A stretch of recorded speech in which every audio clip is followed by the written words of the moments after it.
An TV. Shout out po kay Jonesio Getes, salamat. Ricardo Willis. Kabanata 16. Hindi mabaluktot ang aking mga paa. Matapos lumala ang kondisyon ni Nora at siya ay na-hospital, nag-impake si Ricardo ng ilang pang-araw-araw na pangangailangan at nanatili sa ospital upang samahan ang kanyang anak na babae. Hindi niya inasahan na pagkatapos ng ilang panahon, hindi man lang babatiin ang landlady at diretsyong sipain siya palabas. Bakit kailangang umalis si Ricardo? Nabayaran na ang upo sa bahay, kaya may karapatan siyang manirahan doon. Dahil lang sa minamaliit siya ng landlady at naisip niyang hindi niya kayang mag-renew ng lease, gusto niyang lumabas si Ricardo ng maaga. Kahit na si Ricardo ay nakatanggap ng ilang uri ng pagkakataon, hindi pa ito naisalin sa pera. Noong nakaraang panahon, binayaran lang ni Miranda ang mga gastusin ni Nora sa pagpapagamot at hindi na binayaran sa ibang paraan. Ngayon, walang pera si Ricardo para maghanap ng ibang matitirhan. Tsaka naghihintay pa rin si Nora na umuwi. Kung pinalayas sila ng landlady ngayon, gaano siya kalungkot? Hindi aalis. Naniniwala ka bang makakahanap ako ng bubugbog sa'yo? Mayabang na tinuro ng landlady ang ilong ni Ricardo.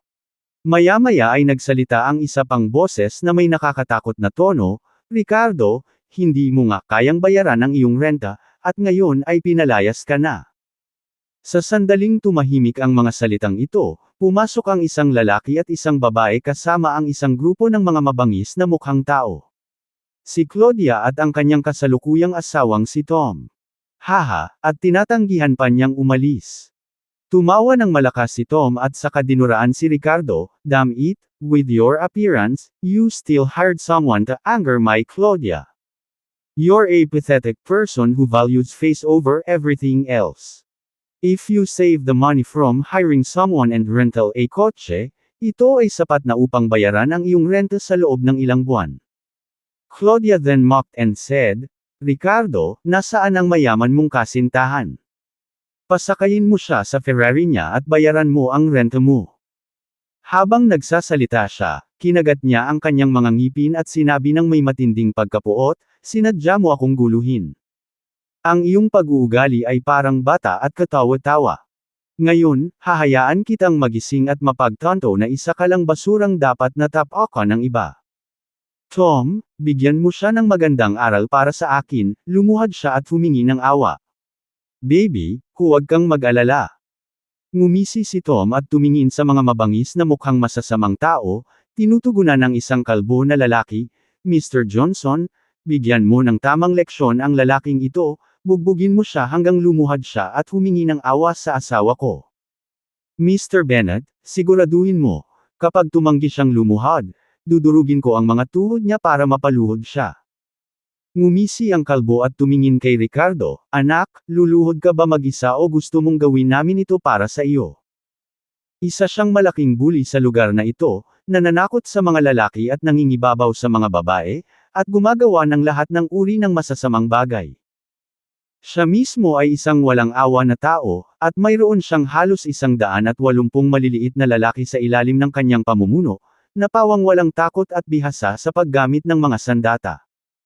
Bilang karagdagan, mayroong isang mas malakas na presensya na sumasakop sa kanya, kaya't si Grayson Johnson ay masasabing walang ingat. Ang shantytown na ito ay sumasailalim sa pag-unlad, at ang gawaing demolisyon ay nasa ilalim ng responsibilidad ni Grayson. Ang sinumang nang ahas na lumaban sa paglipat ay binisita ng mga tauhan ni Grayson, na kadalasang ginagawa silang sumunod ng masunurin. May isang kabahayan na pilit niyang giniba. Sa proseso ng demolisyon, ang lalaki ng pamilyang iyon ay nadurog hanggang sa mamatay ng bulldozer.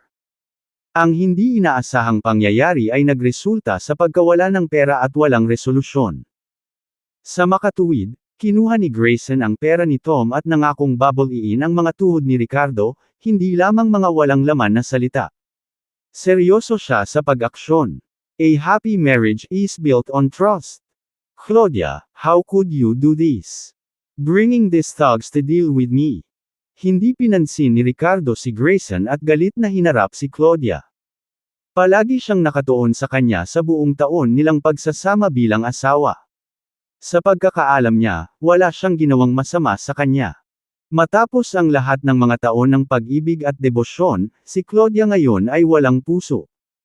Kapag siya ay nahulog sa mahihirap na oras, sinipa siya nito habang siya ay nakababa. Napakatanga niya sa lahat ng mga taon na ito. Sinimangutan siya ni Claudia mula sa itaas na may mali siya sa mga mata, sino ba ang nagsabing masaya ang pagsasama natin? Karapat-dapat ka pa ba? Kung may dapat sisihin dito, ikaw iyon mahirap at nagpapanggap. Wala kang iba kundi basura na nararapat na tapakan. Sick off. Kinakausap kita. Lumuhod ka. Tahol ni Grayson kay Ricardo nang makitang hindi sumasagot ang lalaki. Sorry buddy, sarkastikong sagot ni Ricardo. May problema ako sa binti. Hindi ko sila mabaluktot ng ganyan. Walang ekspresyong sabi ni Ricardo. Damn it. Tapos ngayon, tuturuan kita ng leksyon. Ano pang hinihintay mo? Bugbugin mo siya para sa akin, ngayon din. Nang marinig ito, naging mabangis ang ekspresyon ni Grayson. Sa sumunod na segundo, mahigpit na pinalibutan ng grupo ng mga alipors ni Grayson si Ricardo. Ha! I'll make you stay and not leave. Ngayon hindi ko na kailangan maghanap ng tao, may haharap na sa hamak na ito. Nang makita ang tagpong ito, tuwang-tuwa din ang landlady at natutuwang sinabi. Gayunpaman, sa susunod na segundo, lumitaw ang isang nakakalaglag na eksena. Pang! Pang! Pang! Isang suntok ang ibinato ni Ricardo, dahilan upang bumagsak ang tadyang ng isang masasamang tao habang isa-isang pumutol ang kanyang mga tadyang. Ang kanyang binti ay tumangay na parang palakol, na nagpaubo ng dugo sa tatlong matipunong lalaki habang pinalipad sila. Ang eksenang ito ay may napakalakas na visual impact. Hindi talaga alam ni Ricardo ang anumang mga diskarte, ngunit ang kanyang bilis, lakas, at reflexes ay ganap na nakahihigit sa mga taong ito. Dahil sa mainit na daloy ng enerhiya ng dragon, ang pisikal na lakas ni Ricardo ay matagal nang nalampasan ang mga limitasyon ng sangkatauhan. Wala pang kalahating minuto, nakita na ang mga alipors ni Grayson na nagsisisigaw sa matinding paghihirap habang sunod-sunod na bumagsak sa lupa. Ang mga magaan na pinsala ay nagreresulta sa mga bali ng buto at napunit na mga litid, habang ang malala ay maaaring magdulot ng kawalan ng malay o kamatayan. Nakuha lang ni Ricardo ang makapangyarihang kakayahan na ito, ngunit hindi pa niya alam kung paano ito makokontrol. Hinaplos ni Grayson ang kanyang kalbo na ulo at napatulala. Napatulala din si Tom. Puno ng gulat at hindi makapaniwala ang mukha ni Claudia na may nakakaakit na makeup.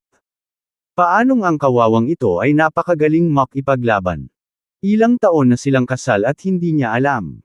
At nagbenta rin siya ng kidney. Paano pa siya naging malakas? Sa sandaling iyon, lumakad si Ricardo patungo kay Grayson na may momentum mula kanina. Mukhang natarante si Grayson at sinulyapan ang kanyang mga alipors. Marahas na namula ang mukha niya. Grabe ang suntok ng lalaking ito.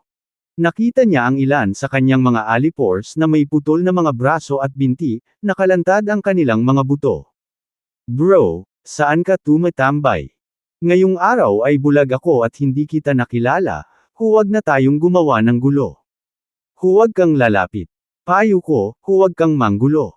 Kahit nasanay ka sa pakikipaglaban, hindi mo kayang guluhin ang mga taong nasa likod ko. Nang makitang hakbang-hakbang pa rin si Ricardo, banta ni Grayson.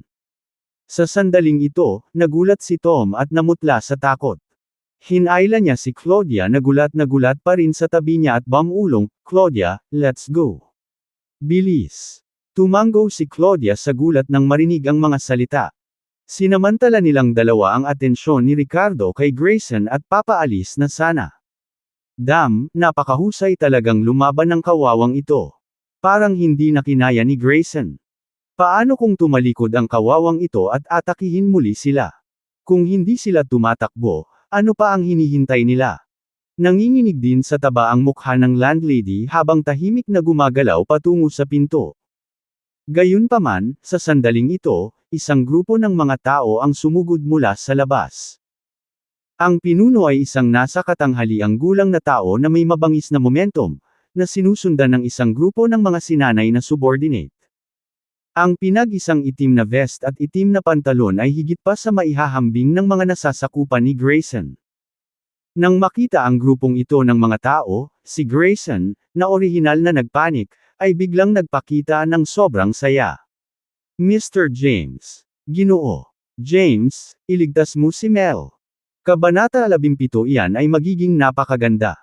Pagkapasok ni Rowan at ng kanyang mga tauhan ay natigilan sila sa tanawin sa looban. Then, with a start, tumingin ng diretsyo si Rowan kay Ricardo. Sa sandaling iyon, hindi napigilan nina Tom at Claudia na nagplanong tumakas. Kahit si Darcy Morgan, ang landlady ay nabigla. Narinig nila ang sigaw ni Grayson. Mr. James, sakto ang pagdating mo. Ang lalaking ito ay nasakta ng marami sa ating mga kapatid at siya ay masyadong walang awa. Kailangan mong magsalita para sa amin. Sabi ni Grayson habang nakatingin kay Ricardo with a smug expression. Bata, huwag mong isiping matigas ang ulo mo. Ang kaunting husay mo sa pakikipaglaban ay walang halaga kumpara sa tunay na husay sa martial arts ni Mr. James. At madali kang durugan ng kanyang kapangyarihan. Ang aking munting impluensya ay walang kabuluhan sa harap niya. Tapos ka na. Ha ha ha. Nang matapos magsalita si Grayson, tuluyan ng sumuko sina Tom at Claudia kasama ang landlady sa kanilang planong pagtakas. Kahit na ang mga tanga ay nakikita na ang mga taong tulad ni Grayson ay sumunod kay Rowan sa paligid dahil sa kanyang napakalaking kapangyarihan at impluensya. Sa paligid ni Rowan, walang paraan si Ricardo na makabangon mula sa sitwasyong ito. Sa harap ng ganap na kapangyarihan at lakas, ang mga personal na kasanayan sa martial arts ay wala. Bukod, ayon kay Grayson, si Rowan mismo ay isa ring practitioner. Gayunpaman, habang hinihintay ng lahat na hamunin ni Rowan si Ricardo sa kanyang mga mayayabang na salita, may nangyaring hindi inaasahan. Ilang saglit na tinitigan ni Rowan si Ricardo bago naglakad palapit sa kanya na may paggalang. Mr. Willis, anong nangyari? Okay ka lang? Tanong niya. Itong si Mr. James ay walang iba kundi si Rowan James sa tabi ni Eric. Kinakabahan niyang tinatasa ang kalagayan ni Ricardo sakaling nasugatan siya ng isang hanggal na tao habang sinusubukan nilang hanapin siya. Mr. Willis. Ang grupo ng mga lalaking nakasut sa likod ni Rowan ay magalang ding tumawag ng sabay-sabay. Ang eksenang ito ay nagdulot ng labis na pagkagulat sa ilang mga tao. Nawala ang ngisi ni Grayson sa kanyang mukha at nagpakawala siya ng kakaibang sigaw na parang may samakaw sa kanya. Nang inig ang mga labi ni Claudia at halos lumuwa ang mga mata. Bumilis ang tibok ng puso ni Tom at pakiramdam niya ay talagang hindi maganda ang sitwasyon ngayon. Ayos lang ako. Isa ba sa inyo ang kalbong ito? Umiling si Ricardo at mahinahong tanong. Dahil ba na-offend ka niya, Mr. Willis? Pero hindi naman. Maingat na tanong ni Rowan. Sa mahigpit na pagsasalita, si Grayson ay hindi itinuturing na isa sa mga tao ni Rowan at Henry.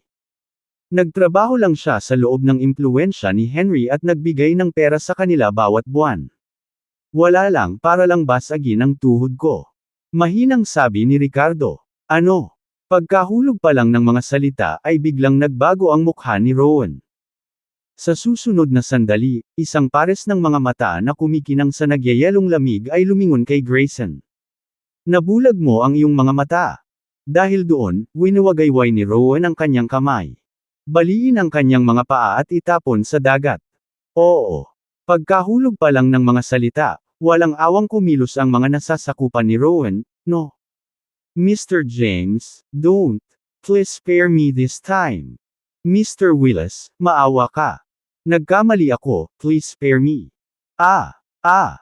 Matapos ang sunod-sunod na hiyawan na parang baboy na kinakatay at tunog ng mga buto, ang walang awa na bully na tumatakbong talamak ay hinayla palayo na parang tumpok ng putik.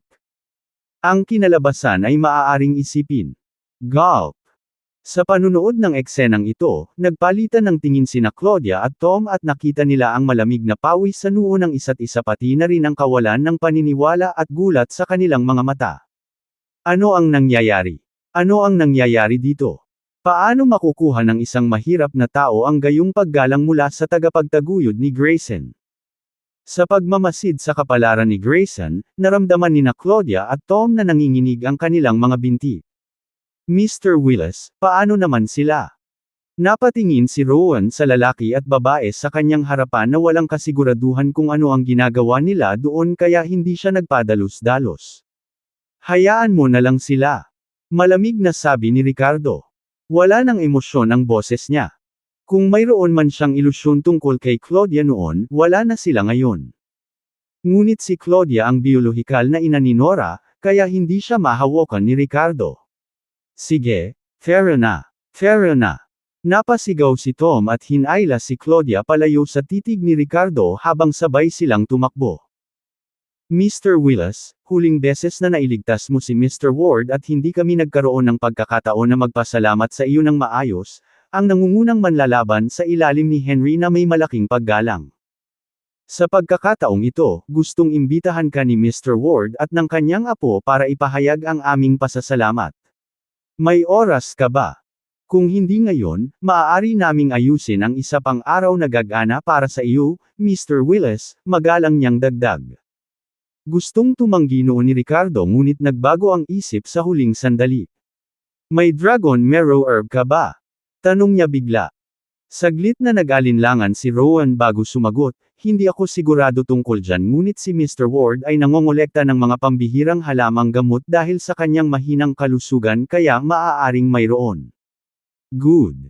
Let me pack up and follow you then, tumango si Ricardo bilang pagsang-ayon sa isang experimental attitude.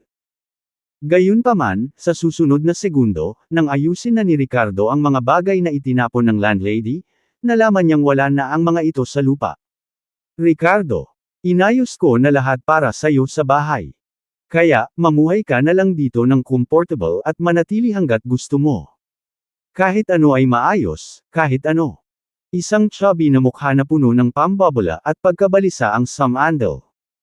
Hindi niya alam kung kailan, pero personal na kinuha ng landlady ang mga bagay na itinapon niya noon at ibinalik sa bahay. Mahirap isipin na sa kabila ng kanyang napakalaki na figure, siya ay gumagalaw pa rin ng medyo maliksi. Napatingin si Ricardo sa ekspresyon ng landlady at hindi siya mapakali sa pakikitungo sa isang tulad niya. Manatili kayo rito at tulungan si Mr. Willis sa mga bagay-bagay. Mr. Willis, pakiusap. Sa kabila. Claudia, sino ba talaga ang dating asawa mo? Sinabi mo sa akin na isa siyang kawawang bastardo. Medyo nasa sabik na tanong ni Tom. Siya ay nagmamaneho at muntik nang mabaligtad sa kanal dahil sa kanyang emosyonal na pagbabago-bago at takot pagkatapos. Damn it! Sinong kawawang bastard ang maaaring maging napakagaling?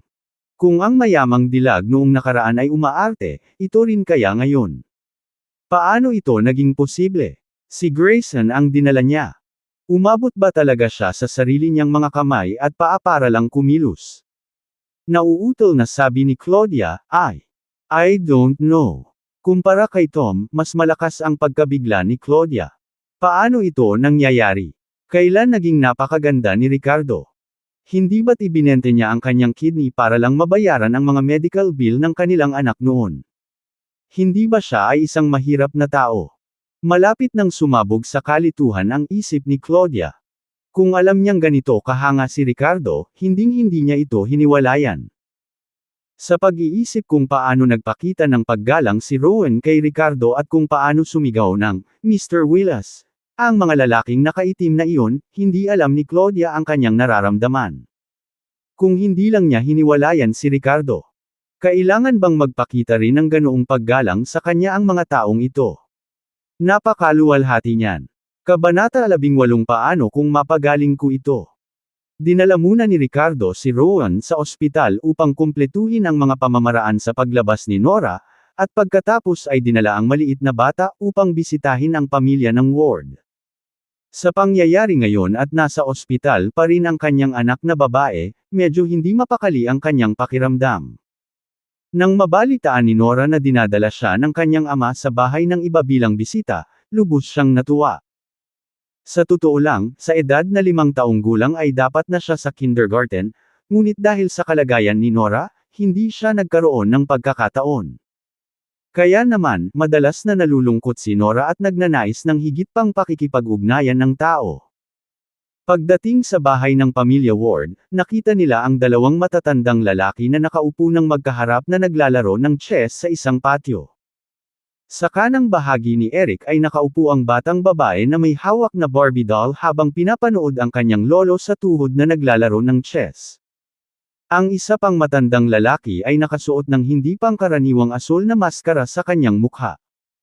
Nakatayo sa likuran niya ang isang magandang dalaga sa edad na 20s na may kat-anji tanging hitsura at isang napaka-curbo na figure. Pagkarating ni Ricardo at saglit na sumulyap sa nakamaskara na matanda bago itinuon ang tingin sa dalagang ito na nakakuha ng kanyang atensyon. Matapos titigan siya ng ilang oras na may kakaibang ekspresyon sa mukha, tinanong niya, "Ano ang tinitingnan mo?" Napansin ng dalaga ang pagtitig ni Ricardo sa kanya at agad na nagtaas ng kilay na malamig na saway dito. Mukhang may attitude problem ang babaeng ito. "Mr. Willis. Nandito ka na pala." Nang makitang dumating si Ricardo, tumayo si Eric para salubungin siya. Dahil nalaman ni Rowan kung saan nakatira si Ricardo, natural lang na malaman din ng pamilya Ward ang buong pangalan niya. Nagulat ang matandang may maskara at ang dalaga sa tagpong ito. Bilang isang katayuan ni Eric, bakit siya magiging magalang sa isang binata? "Riva, huminahon ka.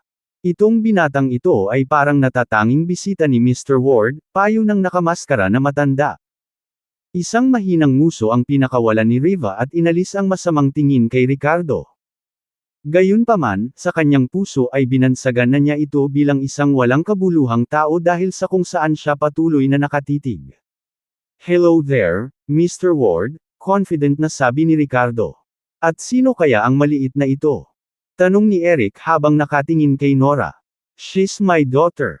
"Nora, kamustahin mo si Lolo," sagot ni Ricardo habang hawak ang maliit na kamay ni Nora. "Lolo," matamis na tawag ni Nora. "Hey, come here. I will give you a hug." Magiliw na ngumiti si Eric at yumuko para buhatin si Nora. Nang makita ang eksenang ito, nagpout si Chloe Ward at pinandilatan ng masama si Nora na parang inagaw sa kanya ang sarili niyang lolo sa tuhod. Pagkatapos ng ilang kasiyahan, ibinaba ni Eric si Nora at dumiretso sa punto, ipinahayag ang kanyang pasasalamat sa nangyari noong nakaraan. Naglabas siya ng bank card na may $2 milyong at isang eksklusibong black diamond card. Gamit ang card na ito, maaaring pumasok si Ricardo sa alinman sa mga business establishment ng pamilya Ward ng libre. Hinaway-kaway ni Ricardo ang kanyang kamay. "Mr. Ward, I don't need these things. Kung gusto mo talagang magpasalamat sa akin, may dragon marrow herb ka ba? My daughter has leukemia and I only need this herb to cure her." Leukemia. Lumingon ang mga mata ni Eric kay Nora na may dagdag na lamang nang marinig ang mga salita ni Ricardo. Kasabay nito, nakakuha siya ng bagong pagpapahalaga para sa mga kasanayang medikal ni Ricardo. Ang leukemia ay isang pandaigdigang problema na kahit na ang mga nangungunang doktor ay nahirapang gamutin. Ngunit sinabi ni Ricardo na maaari niyang gamutin ito. Samantala, si Chloe na kanina pa galit kay Nora ay kumurap bago naglakad habang nakaharap sa kanya ang kanyang Barbie doll. "Eto, mapaglaro ka dyan." Bagamat medyo malikot si Chloe minsan, wala naman siyang masamang intensyon. "Dragon marrow herb. Hindi ko pa narinig iyon, ngunit ako mismo ang nangolekta ng ilang mahahalagang halamang gamot, na marami sa mga ito ay hindi ko matukoy ang pangalan. Bakit hindi mo ito hanapin, Mr. Willis?" Hindi siguradong sabi ni Eric.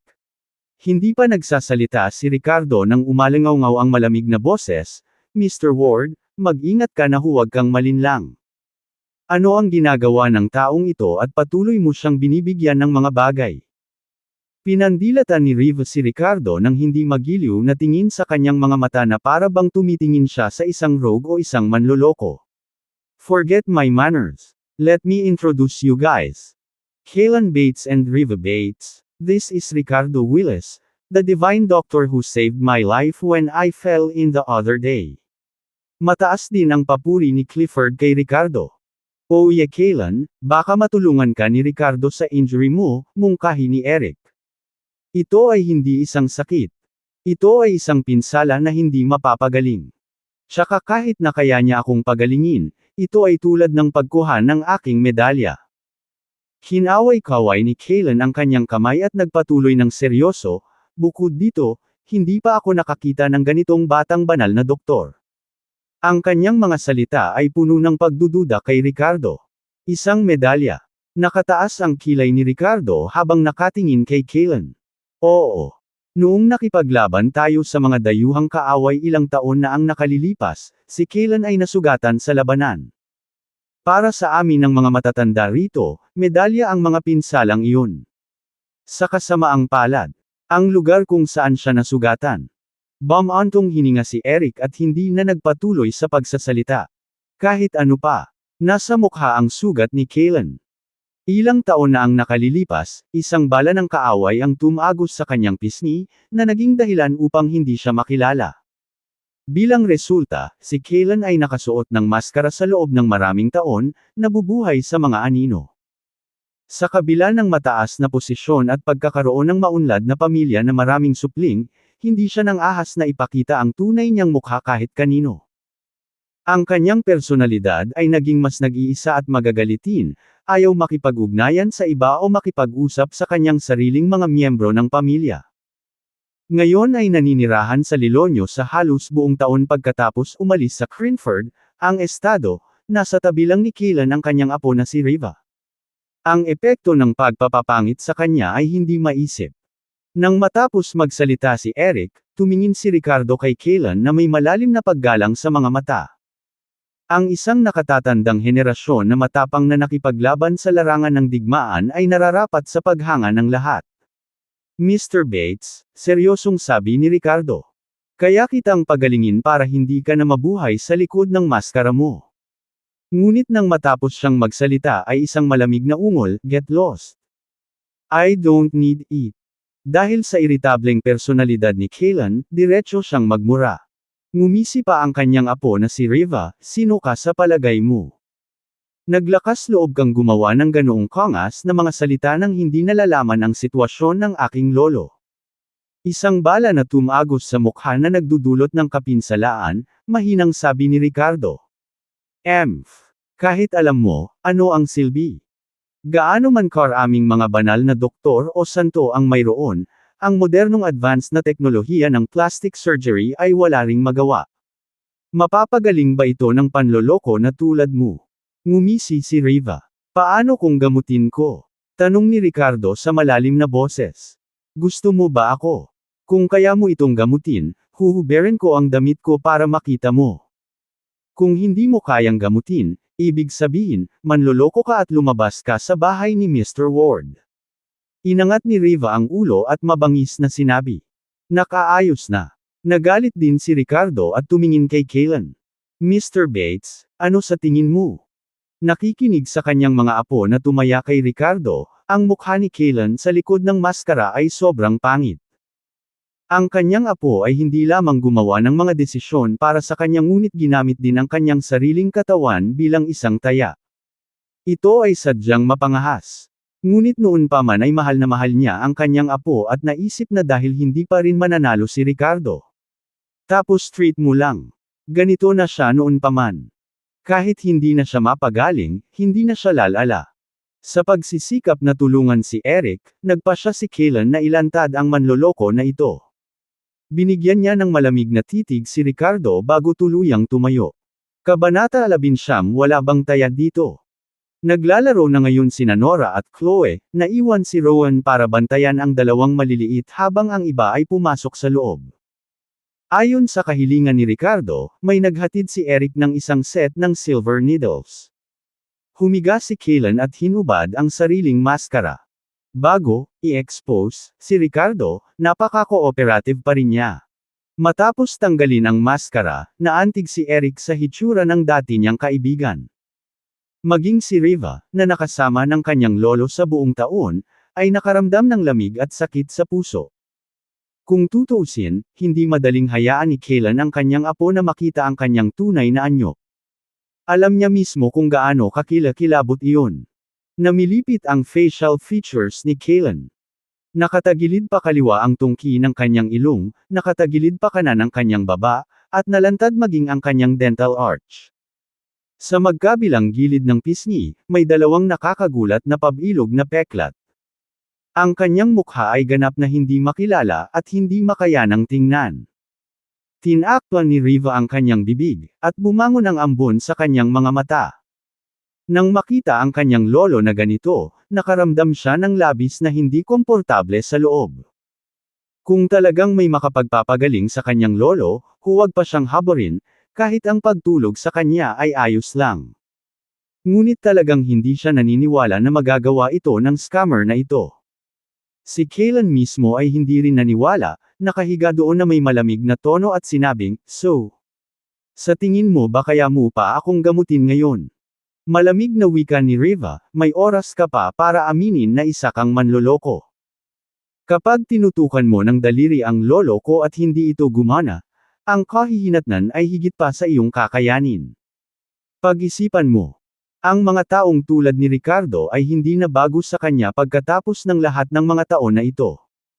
Sila ay nasa ito para sa pera, katanyagan, o upang makakuha ng pabor sa kanyang pamilya para sa iba pang mga kadahilanan. Ngunit wala ni isa sa kanila ang nakapagpagaling sa kalagayan ng kanyang lolo. Sa katunayan, hindi man lang sila makagawa ng pagbabago. Siyempre maaari siyang gumaling. Mr. Bates, kondisyon ay higit sa lahat dahil sa mga bara at pumutok sa kanyang facial meridian na naging sanhi ng kanyang mga tampok na maging distorted. Nanatiling kalmado si Ricardo habang nagsasalita. Parang ang dali lang, pag-irap ni Riva. Tahimik na nakatayo si Eric sa gilid. Gusto niyang makita kung talagang kasing galing ni Clifford si Ricardo o kung isa lang ang alam niyang massage technique. Matandang bayani, baka makakaramdam ka ng konting pangangati mamaya pero tiisin mo. Hindi na nag-aksaya pa ng mga salita si Ricardo at naglabas ng silver needle bago tinusok ang facial acupoints ni Kaylan. Nagulat si Riva sa kung gaano tiwala si Ricardo nang kumilos siya ng walang pag-aalinlangan. Naging hindi siya sigurado sa susunod na mangyayari. Nang makitang pumasok ang unang karayom ni Ricardo, hinawakan niya sandali ang pilak na karayom bago lumipat sa pangalawa.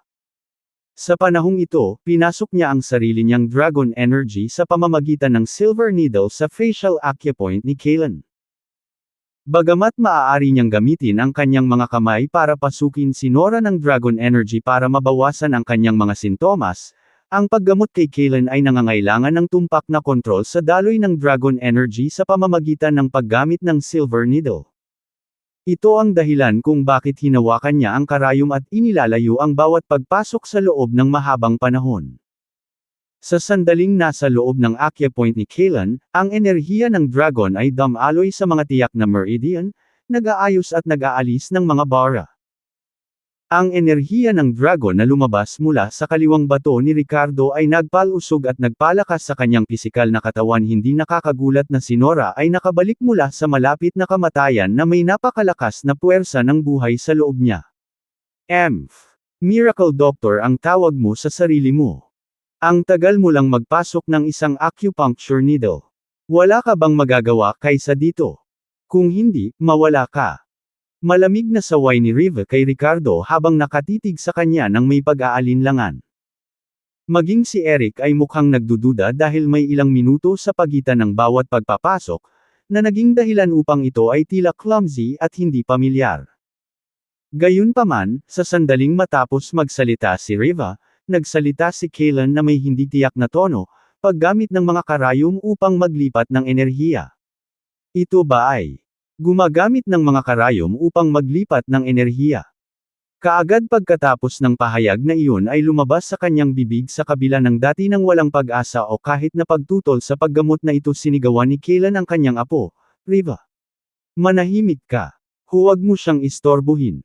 Habang nakikita lang ng iba ang mabagal na galaw ni Ricardo bilang clumsy, personal na naramdaman ni Kaylan ang bawat hibla ng init na dumadaloy sa kanya na nagdulot ng labis na pagkagulat. Gumagamit nga ang binatang ito ng pilak na karayom para maglipat ng enerhiya sa kanya. Bagamat hindi pa niya narinig ang mga ganitong pamamaraan, bilang isang mandirigma, naunawaan ni Kaylan kung gaano ito kahanga-hanga. Sandaling natigilan si Riva. Hindi niya inaasahan na papagalitan siya ng kanyang lolo dahil sa manloloko na ito. Sa sandaling ito, seryosong sinabi ni Ricardo, matandang bayani, mangyaring huwag magsalita at huwag kumilos. Oh, okay, okay.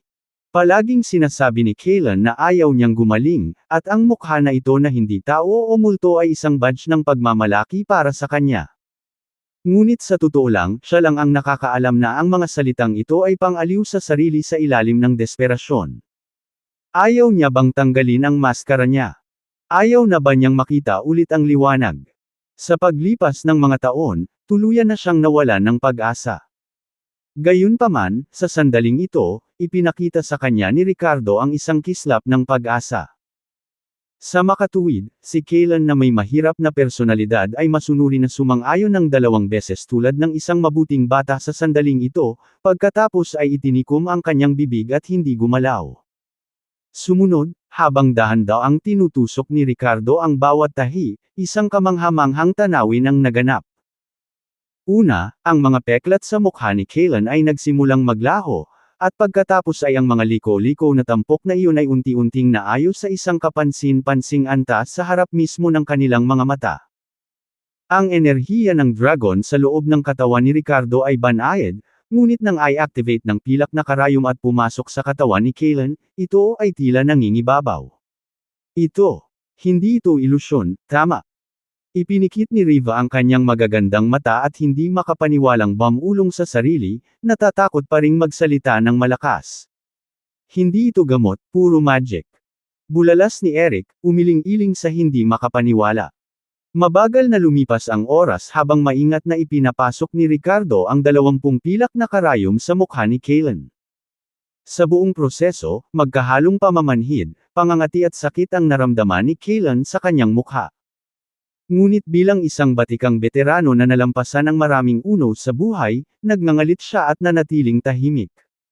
Makalipas ang isang oras, tinitigan ni Kaylan ang sarili sa salamin gamit ang nanginginig na mga kamay. Sa kabila ng lahat ng pinagdaanan niya sa buhay, nangingilid ang luha sa kanyang mga mata nang makita ang pagbabagong nasa harap niya. Haha! Ako ba talaga yan? Nakatitig ba sa akin ang matandang iyon mula sa salamin? Si Kaylan ay humagalpak ng tawa ng hindi mapigilan, nag-iingat sa hangin at binabaliwala ang anumang pakiramdam ng dignidad o kalmado na muling tinitigan ang kanyang sarili. Napansin niya kung gaano siya kaganda kumpara sa dati, hindi lamang ang kanyang mga tampok na mas simetriko ngunit mas makinis at mas bata. Nakatingin.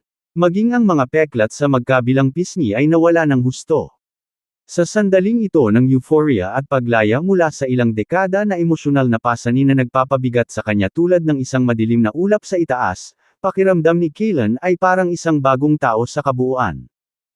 Walang sino man ang makakaranas ng uri ng kalugod-lugod na kagalakan na tila nag-aalis ng mga ulap at nagpapakita ng isang maaraw na araw, maliban sa kanya. Lolo. Medyo nabulunan si Riva. Habang nagkakaganito ang kanyang lolo, mas naiisip ni Riva kung gaano kasakit ang naranasan niya sa loob ng maraming taon. Sa sandaling ito, siya ay parehong masaya at malungkot.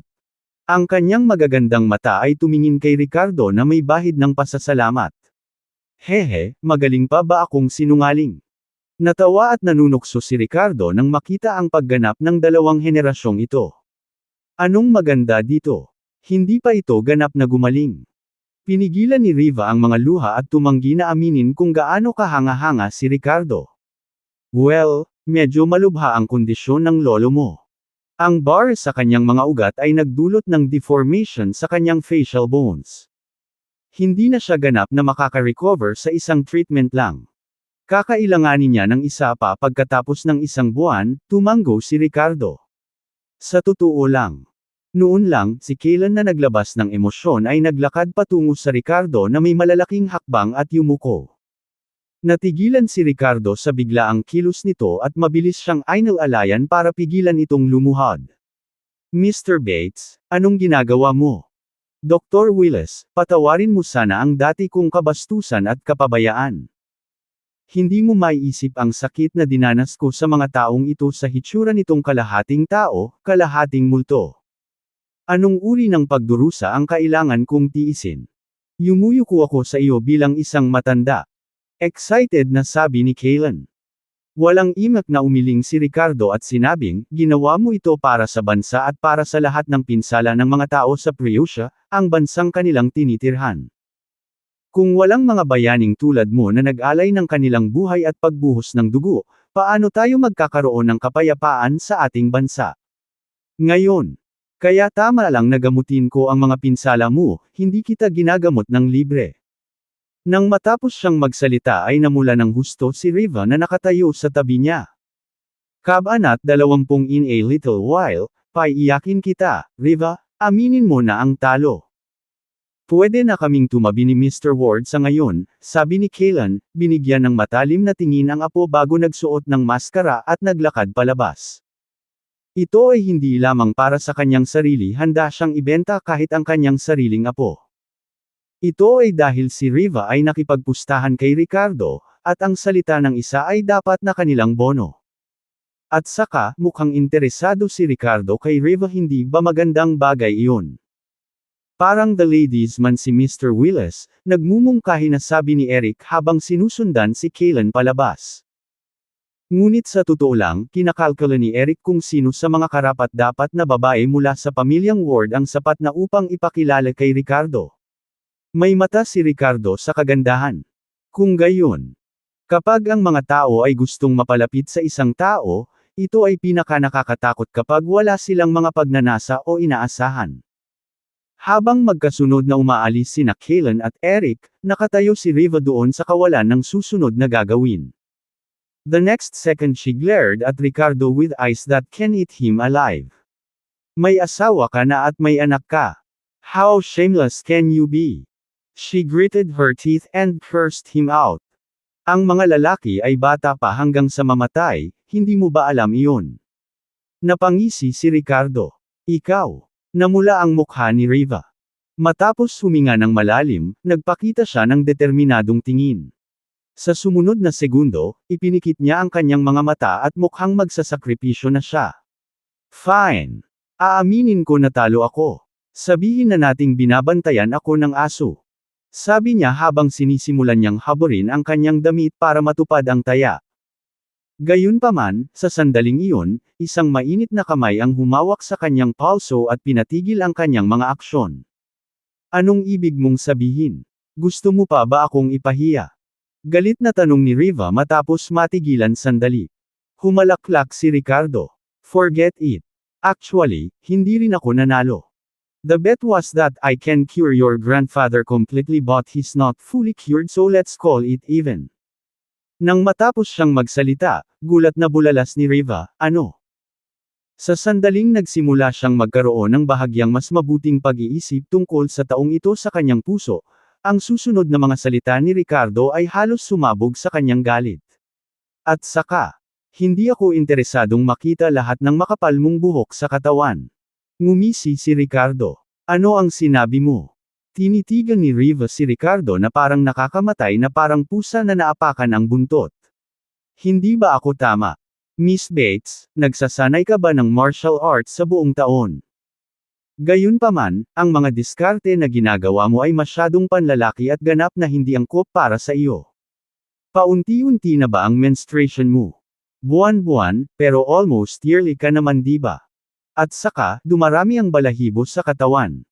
Kapag nagpatuloy ka ng ganito, sooner or later, magiging malaking tao ka na at puno ng balbas. Sabi ni Ricardo.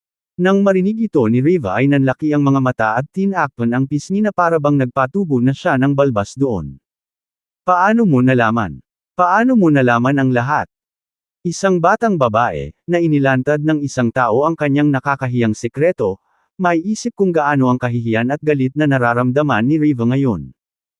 Nais niyang mapatay niya si Ricardo upang patahimikin muna siya, at pagkatapos ay maghukay siya ng isang butas upang gumapang. Ako ay isang doktor, at ang pagmamasid, pakikinig, pagtatanong at pagsusuri sa palso ay ang mga pangunahing pamamaraan ng tradisyonal na gamot. Sa katunayan, tinatitigan kita mula sa simula dahil napansin ko ang iyong problema. Natural na sabi ni Ricardo. Oh, I see. Parang na-misunderstood kita. Gentleman ka pa naman, no? Namula ang magandang mukha ni Riva at tinitigan si Ricardo, nagtatanong. Hiyang-hiya siya at galit na halos hindi na siya makapagsalita, ngunit pagkatapos huminga ng malalim, kinagat niya ang kanyang mga ngipin at nagtanong, kaya mo ba itong gamutin? Nakakahiya man na magkaroon ng ganitong kahiya-hiyang sikreto na ibinunyag ng isang di kasekso na halos kasing edad niya, nagtanong pa rin si Riva na may pigil na galit matapos makita ang epekto ng pakikitungo ni Ricardo sa kanyang lolo. Hindi mo na kailangan magpagaling. Itigil mo na lang ang pagsasanay sa loob ng 1 o 2 taon at natural kang gagaling. Tumawa si Ricardo. Pero gusto ko ng kung fu. Wala na bang ibang paraan? Nanlalabo ang mga mata ni Riva.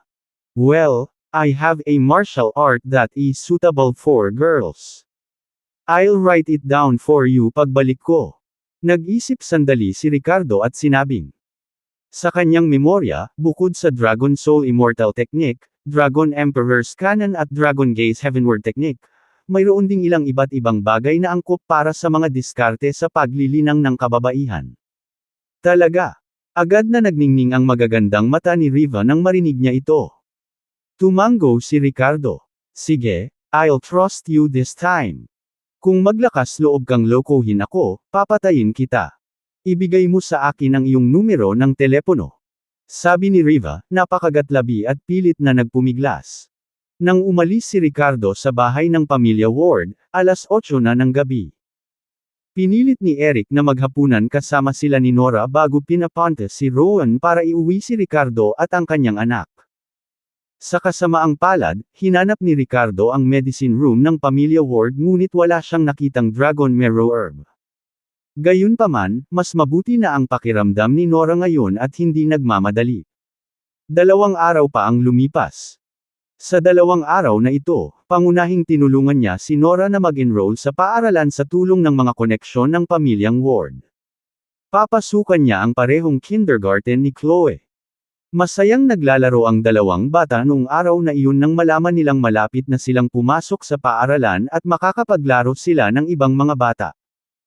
Kinaumagahan pagkatapos ihatid ni Ricardo si Nora sa paaralan, tinawagan niya si Miranda upang ipaalam sa kanya na maaari na siyang magsimulang magtrabaho ngayon. Sinabi niya sa kanya na dumiretso sa kumpanya. Pagdating niya ng taxi sa entrance ng kumpanya, hinarang siya ng security. Huwag ka dyan. Sino ka? Isang security guard ang nagbigay kay Ricardo ng 1 beses at nagtanong, sino ka? Ako ang bagong katulong ni MS Low, sagot ni Ricardo. I've never heard of an assistant for MS Low. May identification ka ba? Kung hindi, mawala ka. Masungit na sabi ng guard. Kumunat ang noo ni Ricardo sa sinabi niya. Sinabi sa kanya ni Miranda na siya na ang kanyang eksklusibong driver at katulong mula ngayon, ngunit hindi siya nagbigay ng anumang pagkakakilanlan upang patunayan ito. Tatawagan pa lang sana niya si Miranda para kausapin ang gwardya, isang magandang figure ang nahadjap ng kanyang mata. Si Shelley Perry iyon, ang sekretarya ni Miranda. Sinabi sa kanya ni Miranda bago pumunta rito na maghanap siya ng isang taong nagngangalang Shelley Perry at siya ang mag-aayos ng opisina para sa kanya. Kaya't nang makita ni Ricardo ang papalapit na name tag ni Shelley, nagningning ang mga mata nito sa pagkakilala. Ikaw ba si Shelley Perry? Excited niyang tawag. Ako ang bagong assistant ni MS Low at hindi ako kilala nitong guard. Can you explain who I am? Bilang isang malapit kay Miranda, naisip ni Ricardo na dapat alam ni Shelley kung bakit siya naroon. Ngunit pagkatapos siyang bigyan ng isang mabilis na sulyap sa kanyang balikat, nagtanong si Shelley sa isang sarkastikong tono, "Oh talaga? Sino ka? Hindi ko naaalalang nakita kita noon." Naramdaman ni Ricardo ang galit na namumuo sa loob niya sa mapanuksong ekspresyon nito. Alam niyang sadyang pinapahirapan siya nito. Ako po ang asawa ni MS Low, tumawag lang po ako para pumunta sa kumpanya. As her secretary, don't you know? Malamig na tanong ni Ricardo. Asawa ni MS Low. Nakakatuwa. Akala mo talaga asawa ka niya. Aso ka lang, kasangkapan para kay MS Low. Huwag mong isipin na dahil lang sa tinawagan ka niya, importante ka na. Basura. Mapang-asar na sabi ni Shelley na walang awang pinahiya si Ricardo. Bilang personal na sekretarya ni Miranda, syempre alam niya na natagpuan ni Miranda ang kanyang sarili bilang isang fiancé. Alam din ni Shelley kung anong klaseng tao ang fiancé na ito at lalo pang minamala sa puso niya si Ricardo. Pinandilatan siya ni Ricardo at biglang kumislap ang mga mata nito habang nakatitig sa dibdib ng magandang sekretarya na may malamig na ngiti sa mga labi. Malaki ang problema ng babaeng ito. Pinapahiya siya at pinapahirapan siya ha. Ilang sandali pa, paiiyakin ka na niya. Asshole! Anong tinitingin-tingin mo? Hindi ko akalain na ang isang walang kwentang aso na tulad mo ay magiging kasuklam-suklam. Naramdaman ni Shelley ang titig ni Ricardo at agad na nagbago ang mukha niya.